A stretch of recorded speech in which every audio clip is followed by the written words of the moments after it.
Στην Α1 που κυκλοφορεί. Βιαστικά, εκβιαστικά στείνουν κάλπες τιμού. Εκλογές παθών, με αβέβαιη την Ανάσταση.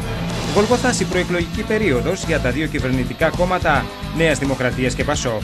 Σε ρόλο Πόντιου Πιλάτου ο Παπαδήμος. Διαβάστε στην Α1. Η αλήθεια που ενοχλεί.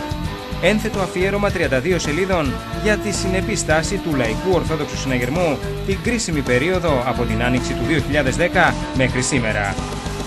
Η αλήθεια που ενοχλεί. Ένα πολιτικό κείμενο απολογισμού που αποκαλύπτει ψέματα, ίντριγκες και πλεκτάνες. Οι επιστολές ενστάσεις προς Παπαδήμο Παπανδρέου Σαμαρά. Η αλήθεια που ενοχλεί και που δεν πρέπει να μαθευτεί. Ακόμα στην Α1. Συγκινητικές στιγμές από την πραγματική λαοθάλασσα που κατέκλυσε τη Μεγάλη Πέμπτη το κοινωνικό πατοπολείο. Ο Λαϊκός Ορθόδοξος Συναγερμός και ο πρόεδρος του, πρωτοπόροι ανθρωπιάς και αγάπης. Α1. Οι ιεράρχες μας λίγο πριν από το Πάσχα συγχαίρουν όπως ο Αρχιεπίσκοπος τον πρόεδρο του Λαϊκού Ορθόδοξου Συναγερμού, κύριο Γιώργο Καρατζαφέρη, για τη στήριξη και τη συναντήληψή του στα εκκλησιαστικά μας θέματα. Διαβάστε στην Α1. Απεγνωσμένες προσπάθειες από τα συνεταιράκια του δικομματισμού. Χρονιάρες μέρες, Μεγάλη Τετάρτη, επιτυγχάνουν κάθαρση με τη φιέστα Τσοχατζόπουλου. Ακόμα στην Α1. Ο πρόεδρος του Λαϊκού Ορθόδοξου Συναγερμού στον πρόεδρο της Δημοκρατίας. Πρέπει να πάμε στις εκλογές με υπηρεσιακή κυβέρνηση. Τα δείγματα γραφής των υπουργών με τις 500 και πλέον ρουσφετολογίες δεν συνάδουν με τα πλαίσια των δημοκρατικών διαδικασιών. Στην Α1 που κυκλοφορεί.